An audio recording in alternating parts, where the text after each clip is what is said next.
Welcome to the Irish NFL show, brought to you in association with QuinBet. Every team now knows what they have to do in Week 18. We have winning in divisional games set up now between the Ravens and the Steelers in the AFC North, and between the Panthers and the Bucks in the NFC South. In those two games, to the victor will go the spoils, a division title and a home playoff game on wildcard weekend. The loser, on the other hand, will be out and will get a long off-season to think about where it all went wrong. But let's talk about what went right over the weekend and what went wrong indeed for some teams. See how we got there as we recap the key Week 17 games and talking points. Brian O'Leary here with me, Conor Brophy. Brian, let's start with Sunday Night Football. We have another one of those epic late season games. It's a great festive period, actually. We've seen Rams at Seahawks, absolute classic. We saw the Bears and Packers playing an absolute classic. And now we've seen the Niners and Bears in yet another classic, a shootout in Santa Clara. Like, it was impossible to know which way this one was going to go, other than that both teams couldn't get a stop to save their lives. Oh, I'd put it up there. It probably is one of the best games of the season, Connor. I know we were very spoiled, as you touched on there. You didn't even allude to that Rams-Seahawks game on the Thursday night, which was bonkers a few weeks ago. This felt like that kind of bonkers game where inevitably it was going to come down to, I mean, Shane kind of rightly called it out in our own personal group this morning. You know, field goals don't cut it at this time of the season. When the Bears took that field goal late on, you kind of had that inevitability that they couldn't, they wouldn't find the way, sorry, the 49ers would find the way to score a touchdown. Interesting piece that was said on the commentary last night was it's happened in the postseason. We've never had a game in the NFL that's been 7-all, 14-all, 21-all, 28-all, 35-35. That just shows the magnitude of two offensive juggernauts that we were watching last night. People may say both defenses were slightly flawed in the game, but we are up against two really stellar offenses. Like Caleb Williams last night, some of his throws were just surreal. Like we're now seeing methodically over the course of 2 years, and with a fantastic head coach Ben Johnson, is that we're seeing the Caleb Williams that everybody was talking about so highly about coming into the draft. Last year it was Darren Sports, and you spoke about some inconsistency plays and frustration, but this season, I mean, he is literally on par. I felt sorry from the end because he did everything in his power to try to win that game at the end. Ultimately came up short. And at the same time, for all the questionable fans out there that just don't generally believe Brock Purdy is the man, I think again last night he proved that he takes his team on his back. He had 2 rushing touchdowns. He's finding players in new spots. He's out without Kittle. You know, it was a fantastic game. And if these two play in the playoffs again, and hopefully they do, Connor, for you, because for the neutral, unbelievable. Yeah, look, and you have to put the fan hat aside for a moment and say, like, to your point, and I've said this about Purdy, you know, he gets a lot of knocks, but this is a guy who time and time again in big moments, kind of like Caleb Williams over the other side, actually has shown his true mettle. Like, yeah, he may have his limitations and he's not in the same tier as your Josh Allen, Lamar Jackson, Patrick Mahomes, Joe Burrow. He just isn't, but then who is? But when the chips are down, there are a few quarterbacks in the NFL that I would want to have that ball in their hands than Brock. And he's got these 2 great attributes that all the best quarterbacks have. Number one, he flushes bad moments when they happen. Like, throws a pick on the very first play of the game, a pick 6, and it's just done. Goldfish memory, gone. Forget about it. And he backs himself on every single play. And yeah, he gets dinged a lot because, well, you're throwing it to George Kittle. Well, you can just hand it off to Christian McCaffrey. Yeah, you got all these playmakers around you, but those playmakers haven't been there. He himself hasn't been there, of course, for a lot of this season, and they've just found ways to get it done. I thought he was so good on third downs, and Niners backed up quite a lot. The Bears D, which was flawed and was exposed time and time again, they were exposed because Brock Purdy is so mobile. He's so capable of escaping the pass rush, such as the Bears are able to muster it. With his legs, he's picking up first downs. He's finding players over the middle, like absolute bread and butter for Purdy is those throws over the middle. And a lot of the times he had to work for it. It wasn't like there were sensational plays being made by receivers. He had no Kittle last night either. 49ers run game definitely was something to lean on, and they were able to go for, I think McCaffrey hit 5+ yards a clip, which hasn't happened too often this season, as we talked about even in the preview. But when they're able to do 75 yards in the first quarter alone. Yeah, you'd over 100 by half time. When they're able to do that, like, there are few offenses that can live with them. And yet, you know, how this just blows my mind as a Bears fan. You're now talking about a Bears defense that's letting the team down and an offense that's right up there with the best in the league. And I've talked about it over the past few weeks, saying the Bears are opportunistic on defense. Again, they got a turnover last night and they didn't cough the ball up on the other side, so they won the turnover battle, and they've been doing that all season. But, you know, they don't have a pass rush. They are flawed in the secondary and they get picked apart. Linebackers were all at sea last night. Tremaine Edmonds had one of the worst games he's had as a Chicago Bear. But now they're relying on a high-octane offense that can produce it against any one of the best defenses in the league. And as I said before, right, they were lucky. Mason Rudolph was in when they played the Steelers.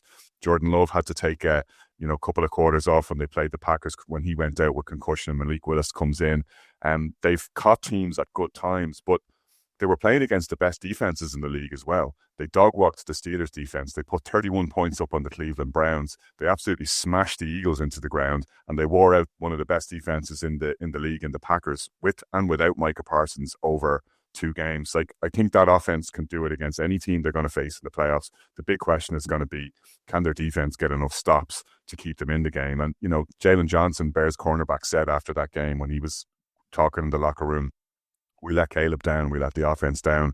Like, 38 points should be enough to win any game. They held up their end of the bargain, and we just didn't get it done. And a lot of the credit for that, of course, goes to the 49ers. And again, you see some beautiful play design by Kyle Shanahan, like some of what he's able to do in the run game, like the classic Shanahan zone or outside zone running game that sets up so much of what they're able to do.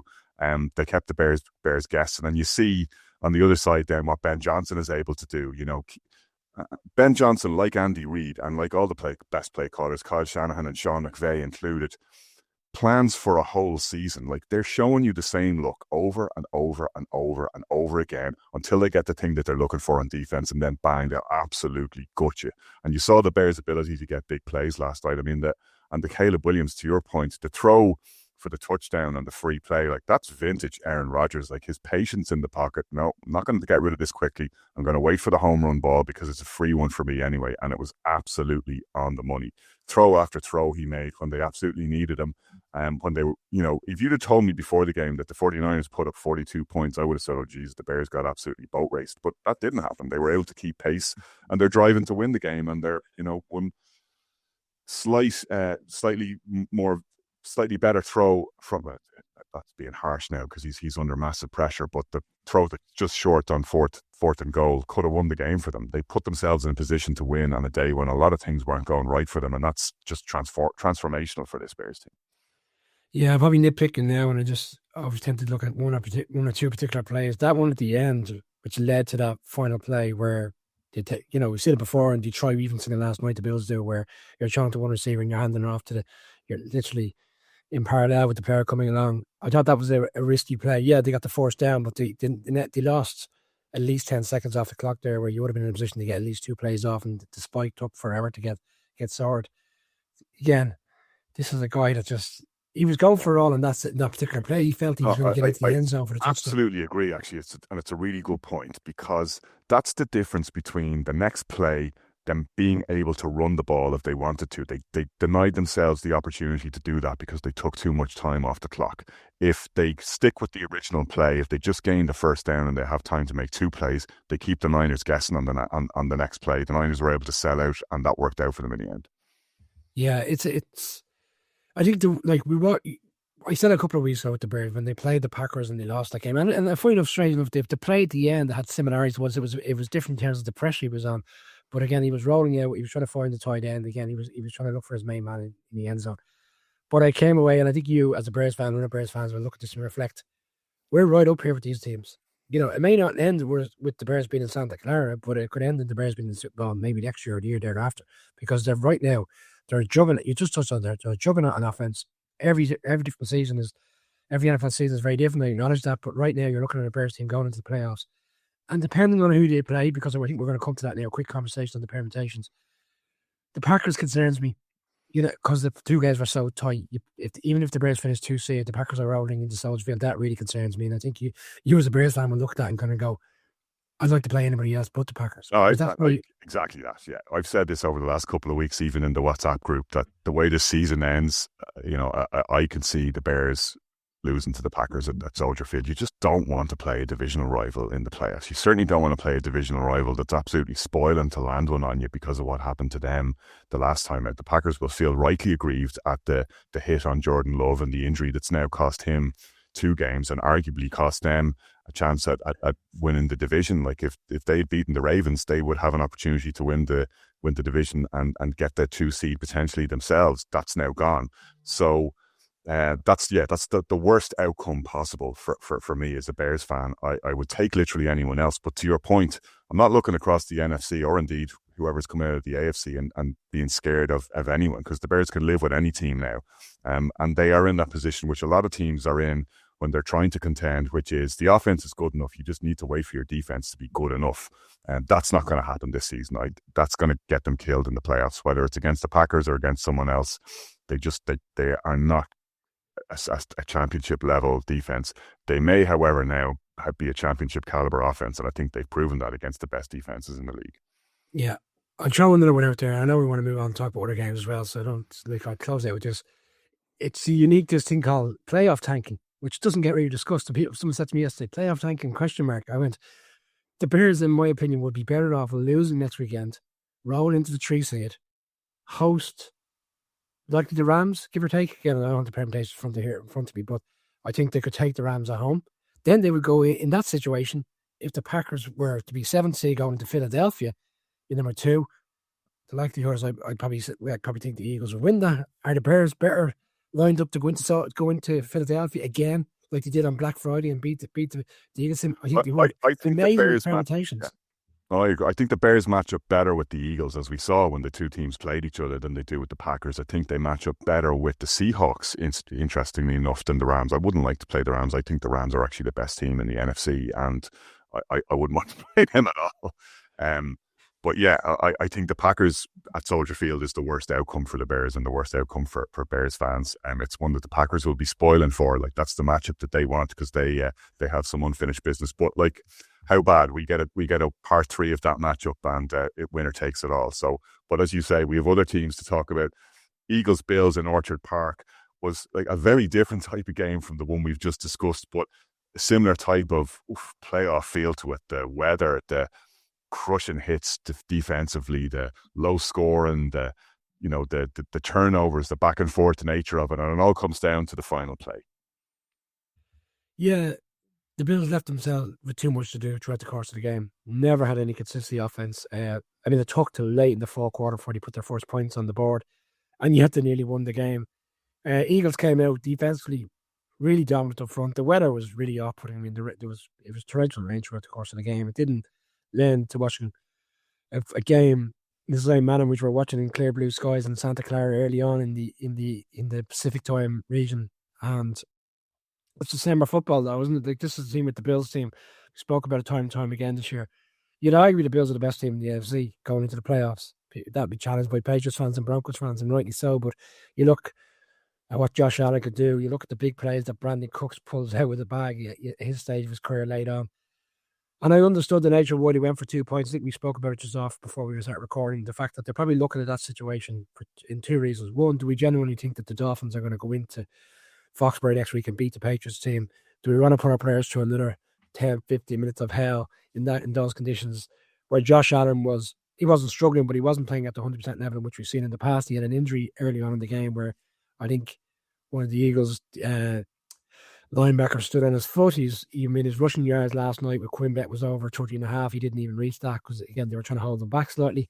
But yeah, he comes up with the big plays in the end when you need a quarterback to come up and put your team back in the game. They do that. He gets the first touchdown, a rushing touchdown. Then there's the one that's chalked off. He goes in and scores. Then as I said, they go for 2 points.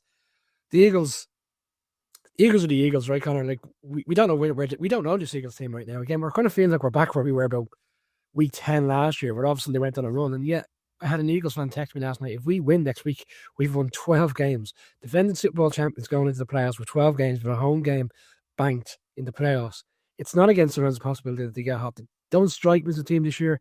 I don't think that the togetherness is what we saw towards the back end of last season. Something just seems off. But at the same time, do you really want to play them in the playoffs? It's our dangerous outfit defensively in particular. You saw it again last night. Yeah.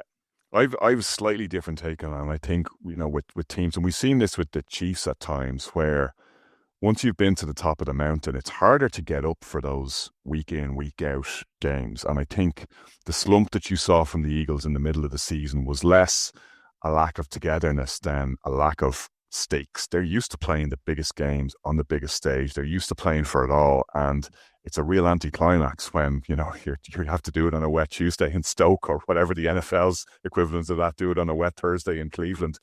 The Eagles just don't look like they're motivated by those games, and they've just been doing enough. I think they come alive in the playoffs. I think, we were going back and forth in the WhatsApp group this morning saying both AFC and NFC are fascinating. They're full of teams that are either have the dial very much to one side or very much to the other side, like killer defense, but the offense isn't quite there, or they don't have the quarterback and you can't quite trust them, or else their offense is playing lights out, but you're thinking, but that defense can be got at. Bears, obviously, as we've talked about in that category. You look across the NFC and you say, Seahawks, don't trust Sam Darnold. Everything else I love, but I don't trust Sam Darnold. You look at the Niners and you go, that defense, they've no pass rush. Like, what are they going to do? Like, they just conceded 38 points at home against the Bears last night. I would be very skeptical about them, good and all as they are in so many departments, going the whole way. The Rams, I think, are a nearly complete team, and the Eagles, I think, are absolutely a complete team. They are the two best teams in the NFC, whether they play up to that level. And they've both had very different seasons. The Rams have looked sensational at times, and they've lost a lot of weird games. Like, I was saying in the group this morning, and with due apologies to Bill Parcells, who would very much vehemently argue otherwise, I think the Rams are actually slightly better than their record suggests.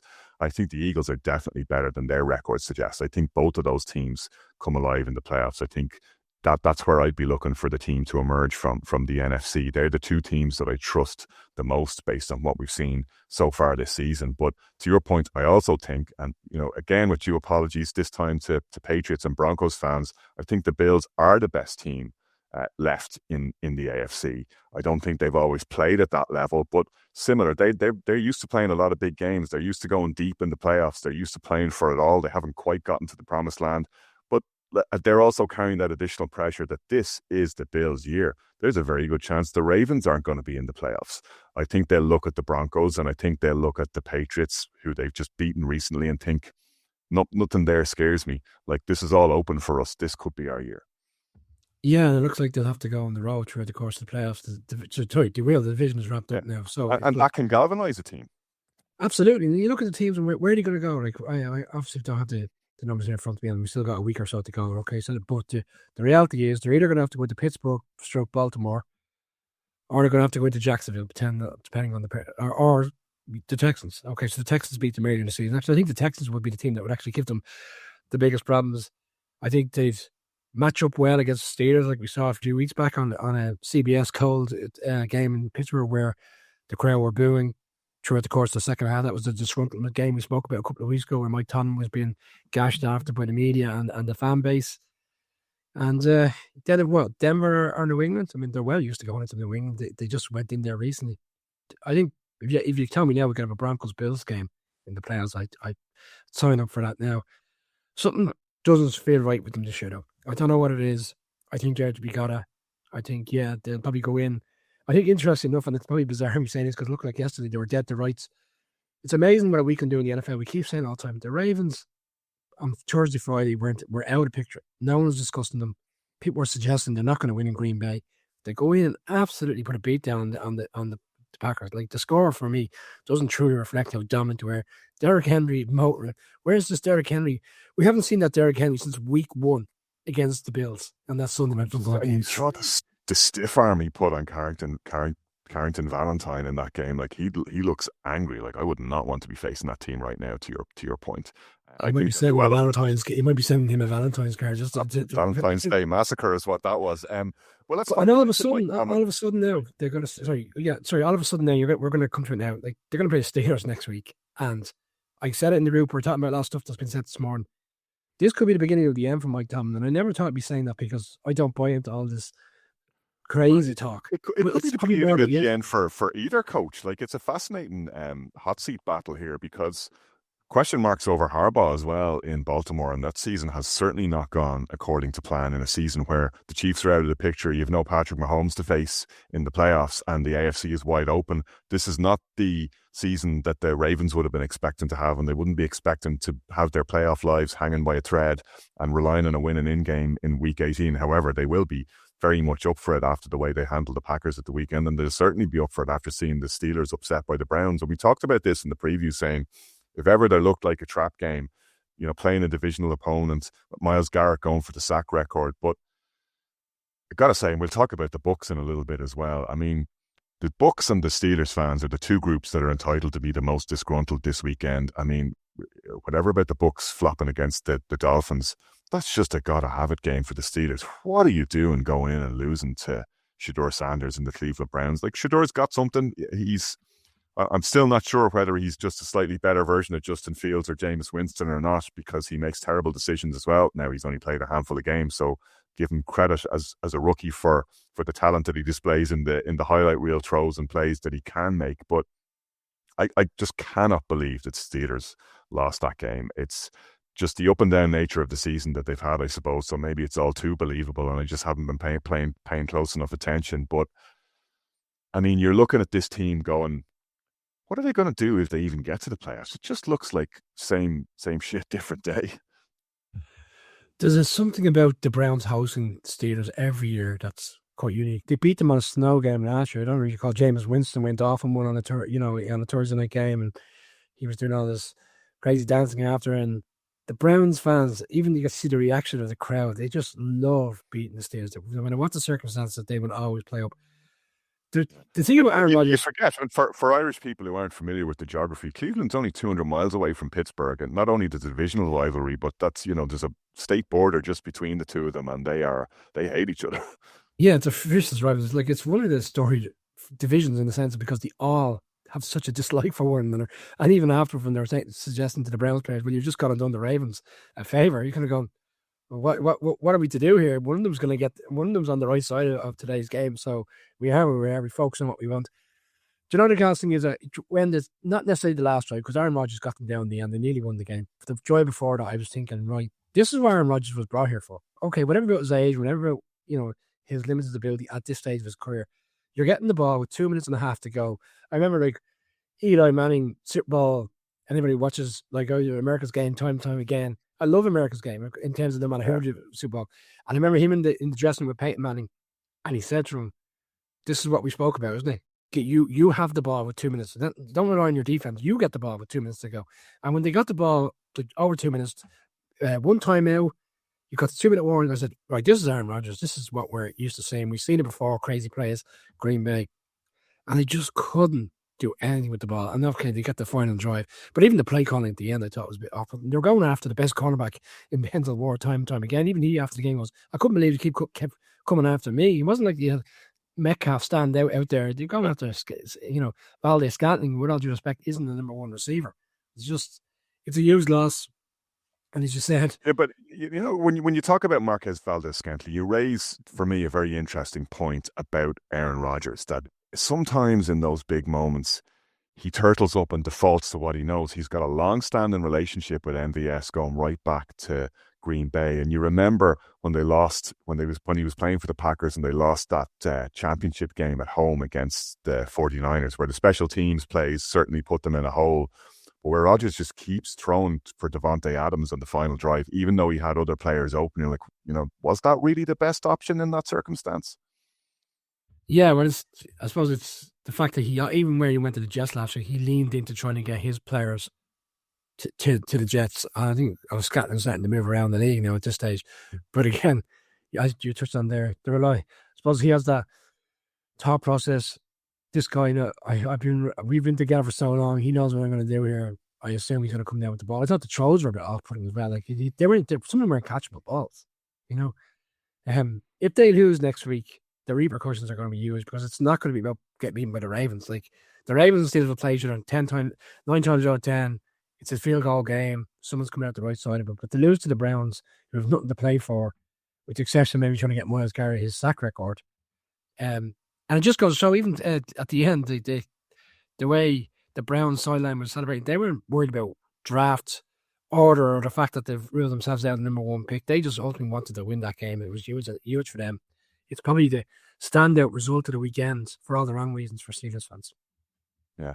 Another result that stands out, though not quite in as sharp relief as that one, is the Bucs losing the Florida Derby against the Dolphins. And, whatever about the Steelers playing a divisional opponent in the Browns, who are always going to be up for the fight, how Tampa Bay go across to Miami to play and lose to a team that literally has nothing to play for. Like, and the only player who looked like he had something to play for was Bradley Chubb, who was on a winner as far as hitting his incentives for the season and getting himself a lot of extra cash. And didn't he look delighted when he sacked Baker Mayfield and hit the number that he needed for the season to unlock that extra windfall for him? But I mean, Todd Bowles is tearing what little hair he has left out on the sideline at the way this team has performed. I think it was Kieran who was saying in the preview show, like, this is a team, like the 49ers are hanging on for their stars to come back so they can make a run down the stretch. The Bucs were playing better without their star players. All their best players are back, and they have looked worse and worse week in, week out. I mean, I cannot understand how you end up now in a situation where you might miss out on the playoffs. They were in the driving seat. They had everything going for them. At a time in the season where they should be stepping up, they've just taken a massive step back. Yeah, I think Todd Bowles inevitably is probably going to be the one that takes the hit on this. I think by Black Monday, he could be one of the early candidates to be relieved of his services. They're falling off the cliff. Kind of like we've seen it time and time again. There's always a team that just tends to derail mid-season. This is the biggest shocker in Miami since Lois Einhorn turned out to be a man and Ace Ventura Pet Detective. Einhorn is a man? Okay, well, I didn't think we'd be referring to that one on our recap. Now it's the crying game for Todd Bowles. But even when you look at the games which they've lost, like it's not like they're getting knocked off by really strong teams and you'd say, okay, fine, they've had a really tough run of schedule. Like, with all due respect, they lose to the Saints at home. They lost the Thursday night game against the Falcons when they're giving up a 3rd and 18 with a minute and a half to go in the game. It's just bananas. You know, they lose last week to the Panthers with the ball in their hands to go and win the game at the end. They're going to play the Panthers next week. Look, having watched the Panthers yesterday, they were like, we know there's certain levels in the NFL and the Seahawks are the upper echelons right now. They're sitting in the one side, whether that's still the case come this day next week or after they play the 49ers is a different thing. But you saw over the course of 4 quarters as the game evolved, the Panthers hung with them for quite some time, but inevitably they're just not at the same level. And look, it feels like it doesn't really matter who wins this game next week because they're going to go into the playoffs, they're going to host a team, and some team's going to win and roast them. You know, this is my my little soapbox point, and it's come to that point of the season again where I'm saying, and I absolutely respect the divisional structure in the NFL. It gives us great rivalry games. We've just talked about Steelers-Browns. It's great to see another divisional clash next weekend between the Bucs and the Panthers with so much on the line. Neither of these teams deserves a home playoff game. Fine. You win the division, you go to the playoffs. I've never had a problem with that. I don't have a problem with that. But why is a team that's won double-digit games in either the Rams, Seahawks, or Niners going to have to go and play one of these teams? Like, it's just, I don't think it's fair. Like, it really annoys me. I think that, home playoff games should be assigned based on the number of wins you have. You shouldn't be sneaking into a home game by winning that cupcake division. It's a joke. I agree with you. And I know the NFL last year at their league meeting in May, I think it was for the first time they've actually started to kind of have that conversation about should we evolve to a new structure where essentially if the order is based on records from 1 down to 7. I wouldn't say it's inevitable, but I think it is coming because there's too many people getting screwed. It's going to mean, Brian, like what the NFL cares about above all is making sure that every game has as much import attached to it as not. And they've done a great job at, evening out the league. Like they want every team to be competitive. They want teams to come from nowhere from season to season because that's what keeps fans engaged. That's a big part of the entertainment and the product. And what better way to have meaningful games going into week 18 than to have teams who still don't have a chance of winning their division have the opportunity of getting a home playoff game because of the body of work that they put in over the course of the season, rather than us waiting to see which of the Bucs or the Packers, to your point, gets to host the game so they can lose. I think, and it's not against the realms of possibility that one of these teams goes and wins a playoff game. Look, we have seen in the past, we saw a 7-9 Seahawks team knock off a Saints team with the Marshawn Lynch and the Hurricane. I think we've seen other games in the past. I think the Panthers had a previous season where they found a way to win a playoff game. And that'll be disappointing for fans, neutral fans, who want to see the likes of the 49ers or the Rams in the playoffs. Like the Rams lost in Carolina. So there is a scenario they go into Carolina again. It would be a bit bizarre that they'd lose there twice, but who do you want to see come divisional round? Do you want to see the Panthers? No disrespect to Panthers fans. Or do you want to see a Rams team?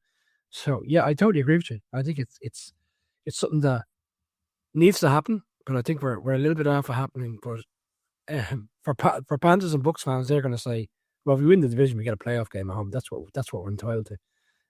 That game is on next Saturday at 9:30. I think that's reflective of where the NFL's mindset is. Let's get that one done. Let's get that one out of the way before the other bigger conversations take place. Yeah, And we will move swiftly on. And we move swiftly on here on the Irish NFL Show. We'll be previewing all those Week 18 games. A lot of tasty ones to look forward to in our live Thursday show. Join us for that. In the meantime, it's goodbye from myself and Brian.